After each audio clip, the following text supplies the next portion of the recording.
दोस्तों देखिए, हर्षल साळुंखे सर ने बहुत ही अच्छा सवाल पूछा है। सर, CPWDचे लायसन्स काढले तर ऑल डिस्ट्रिक्ट PWD ZP और एनी डिपार्टमेंटच्या टेंडरसाठी अलाउ असते का? ही इन्फॉर्मेशन बरोबर आहे का?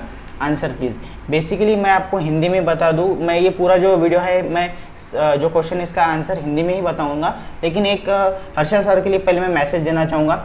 बघा हर्षल साळुंखे सर, जर तुम्हाला या प्रश्नाचं उत्तर मराठीमध्ये हवं असेल तर तुम्ही मला कमेंट करू शकता। मी लगेच तुमच्यासाठी एक मराठीमध्ये सुद्धा व्हिडिओ बनवणार या प्रश्नासंबंधी। पण जर तुम्हाला हिंदी समझत असेल तर हा वीडियो तुम्हाला नक्कीच हेल्पफुल ठरना। तो चलिए अब हम सीधे बात करते हैं कि इनका क्वेश्चन क्या है। बेसिकली अगर मैं हिंदी में बताऊँ तो आपके स्क्रीन पर ये सवाल दिख रहा है कि क्या CPWD के लाइसेंस से हम देश में कहीं भी कॉन्ट्रैक्ट ले सकते हैं या फिर किसी भी डिपार्टमेंट में हमको कॉन्ट्रैक्ट मिल सकता है क्या? देखिए, मैंने अपने एक वीडियो में बताया था जो कि आपको डिस्क्रिप्शन में या फिर आई बटन में मिल जाएगा, जिसमें मैंने बताया था कि अगर आपको किसी डिपार्टमेंट के लिए अप्लाई करना है, ठीक है, तो आपको हर डिपार्टमेंट के लिए अलग से लाइसेंस निकालना होता है, ठीक है। तो उस केस में ऐसा नहीं होता है कि आपने अगर PWD का लाइसेंस निकाल लिया तो आपको ZP का भी काम मिलेगा, या फिर ZP का अगर आपने कॉन्ट्रैक्टर लाइसेंस निकाल लिया तो आपको PWD का मिलेगा, ऐसा नहीं होता है। तो यही सवाल अब थोड़ा ट्विस्ट होता है कि अगर मेरे पास मान लीजिए CPWD यानी सेंट्रल PWD का लाइसेंस है, तो फिर क्या उस केस में मुझे इसी तरह से प्रॉब्लम फेस करना पड़ेगा क्या? यही इशू मुझे अदर स्टेट में या फिर मेरे स्टेट में भी आएगा?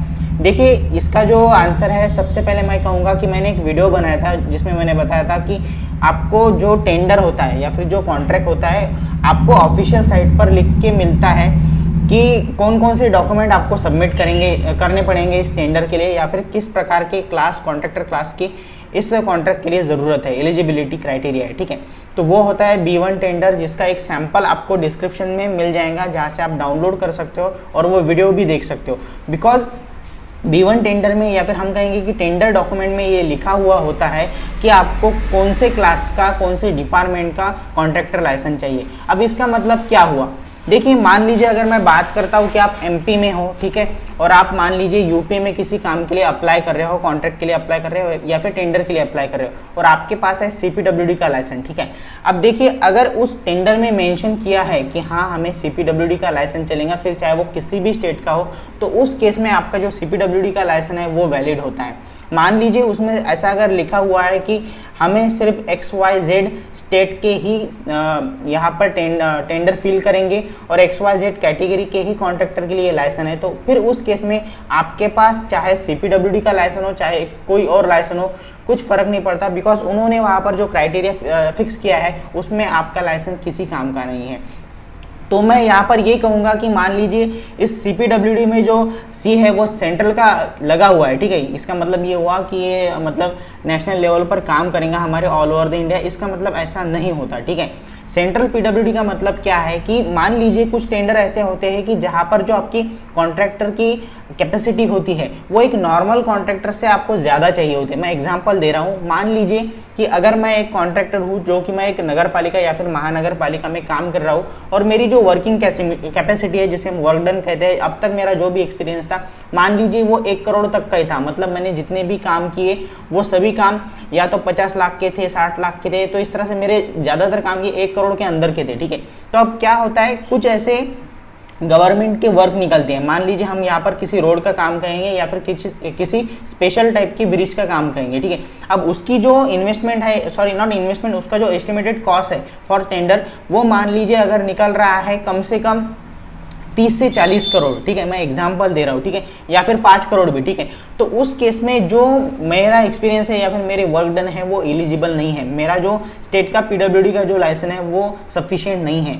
तो उस कॉन्ट्रैक्ट में या फिर उस टेंडर में क्या लिखा हुआ होता है कि आपके पास CPWD का लाइसेंस चाहिए। अब जो CPWD की जो प्रोसीजर है या फिर जो कॉन्ट्रैक्ट कैसे मिलता है, इसके लिए आपको जो उनके डिविजनल ऑफिस है, ठीक है, वहाँ पर आपको विजिट करना पड़ेगा, वहाँ पर आपको डॉक्यूमेंट देने होंगे। मैं आपको ओवरऑली बताता हूँ कि यहाँ पर क्या क्या डॉक्यूमेंट होते हैं या फिर क्या क्या होता है। देखिए, इसमें 3 ही कैटेगरी होती है। सबसे पहले आती है फाइनेंशियल स्टेटस।